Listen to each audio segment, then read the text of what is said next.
capteurs de puissance avec nos athlètes, tout simplement pour avoir des données objectives dans l'entraînement. On pourrait se contenter de chronométrage et donc d'avoir des données de temps de travail. Or, dès lors qu'on va modifier le braquet ou d'autres choses dans l'entraînement, la donnée en temps, elle est pas pertinente. Donc on prend des capteurs de puissance, on équipe nos athlètes d'un capteur de puissance. Le capteur de puissance, aujourd'hui on a choisi le pédalier, donc il mesure le couple au niveau du pédalier et sa vitesse de rotation, c'est ce qui nous détermine la puissance.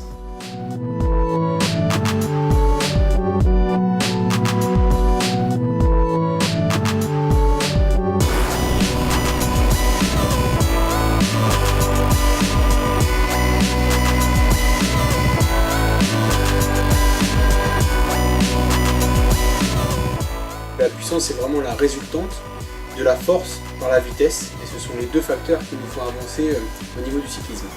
Plus un athlète va être puissant, plus normalement il va aller vite.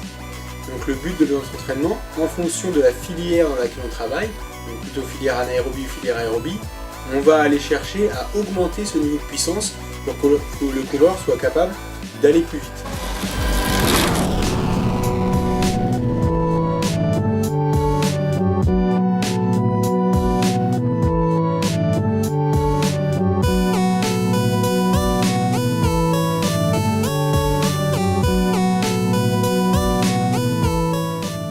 Pour les départs arrêtés ou pour des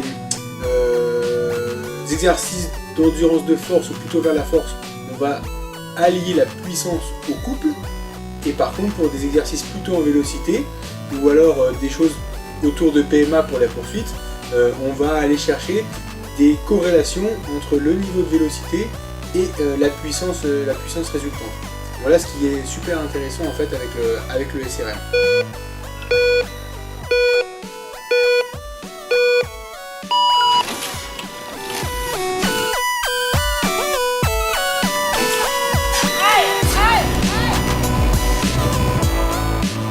Donc par rapport aux différents exercices qu'on va mettre en œuvre, nous allons plutôt nous intéresser donc à la force en couple, qui va être mesurée par l'intermédiaire du SRM indirectement par la puissance, et puis aussi la valeur de vélocité, de manière à coupler à chaque fois le niveau de puissance avec la capacité de l'athlète à tourner les jambes.